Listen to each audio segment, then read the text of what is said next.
and there is no vote on a revised Mendocino Town Plan happening.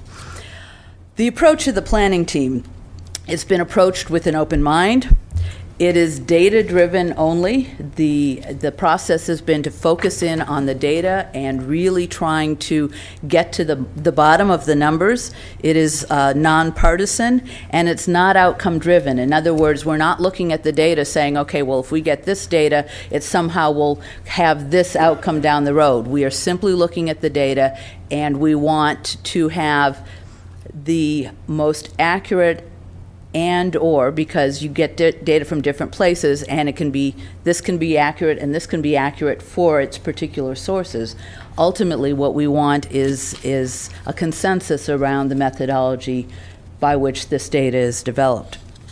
So that's the approach that the planning team has gone in with. The goal of this discussion and this presentation today, there's several goals.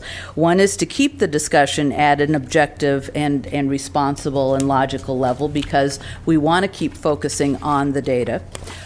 We also seek process direction. Lack of process benefits no one, and that's part of what has really struck me in this whole process, is that not having a methodology or whatever, it really doesn't benefit anyone.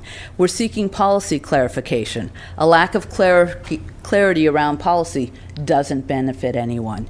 We want government, and in this case it would be the planning process around land use, to operate smoothly and efficiently, and processes that are inefficient or stalled benefit no one.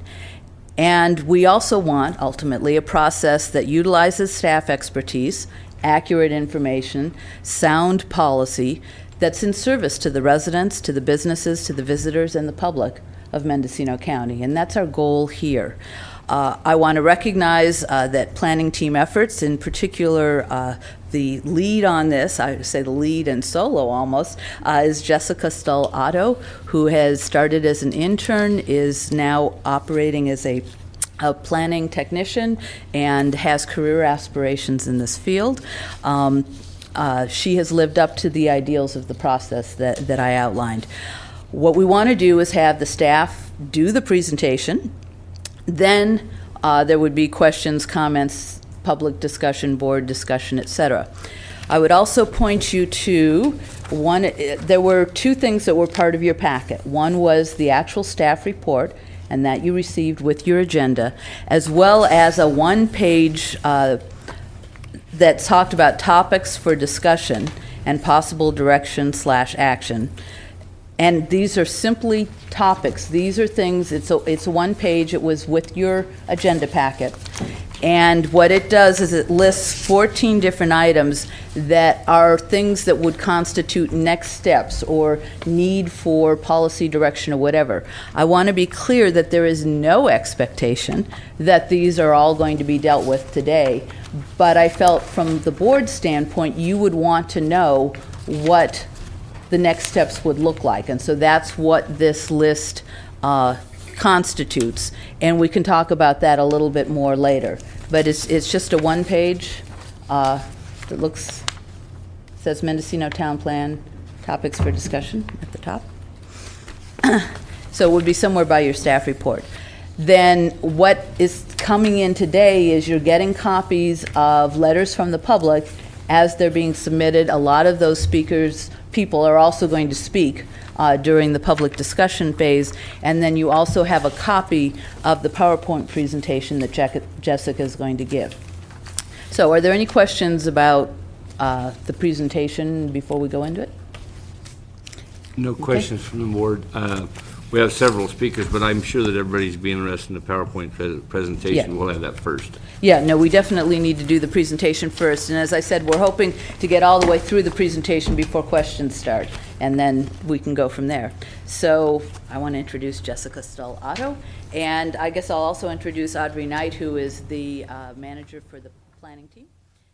And Jessica will be giving the presentation. Jessica, first of all, welcome aboard.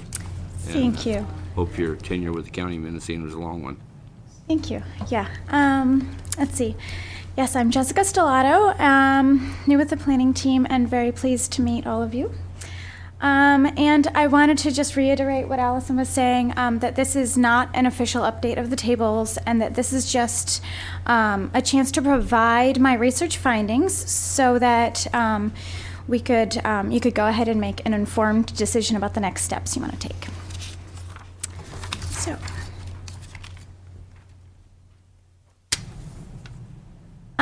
Today, I'm going to talk about the residential units.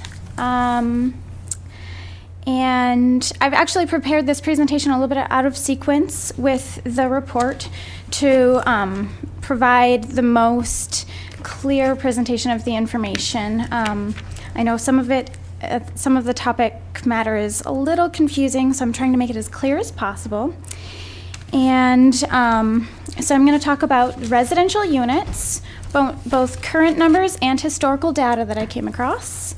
Visitor serving facilities, where I'm going to talk about the definitions and distinctions between the types.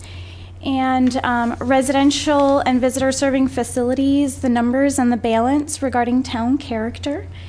The policy language and unit limits, regarding vacation home rentals and single unit rentals, and as well as inns, hotels, and motels.